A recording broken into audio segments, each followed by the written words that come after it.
Hey mates, welcome back to a കുട്ടി day in my life. പ്രത്യേകിച്ച് ഒന്നുമില്ല, എനിക്ക് ഭയങ്കര മടിയായിരുന്നു എണീക്കാനായിട്ട്.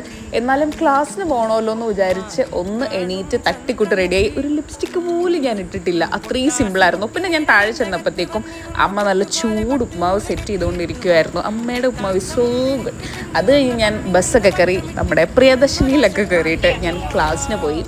പിന്നെ അഭിരാം ചേച്ചി ഞങ്ങൾ ഫ്രണ്ട് ബെഞ്ചിലായിരുന്നു.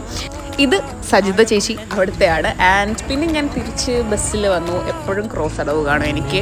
പിന്നെ എനിക്ക് നാരങ്ങ വെള്ളവും പപ്സും കഴിക്കാൻ ഭയങ്കര ക്രേവിങ്സ് ആയിട്ട് അതും കഴിച്ച് തിരിച്ച് വീട്ടിൽ വന്ന് ചോറും കഴിച്ചിട്ട് ഒറ്റ കിടത്തയായിരുന്നു. കുറേ നേരം ഞാൻ കിടന്നുറങ്ങി, ബോധമില്ലാതാണ് എണീക്കുന്നത്. ആൻഡ് നമ്മുടെ എൻ്റർടൈൻമെൻറ്റ് പേളി മണി ഷോ ഒക്കെ കണ്ട് എനിക്കൊന്ന് പുറത്ത് പോകണമായിരുന്നു. പിന്നെ ഞാൻ നമ്മുടെ അടുത്തൊരു കുട്ടി ഇതുപോലെ ജിം പ്ലസ് പാർക്ക് എന്നൊക്കെ പറയാൻ പറ്റുന്ന ഒരു സെറ്റപ്പ് ഉണ്ട്. അത് കഴിഞ്ഞിട്ട് അവിടുന്ന് പിന്നെ ബബ്ലുവിൻ്റെ അടുത്ത് പോയി സാമർത്ഥ്യത്തിനെ കണ്ട് തിരിച്ച് വീട്ടിൽ വന്നു. അപ്പം അത്രേ ഉള്ളൂ, ബൈ.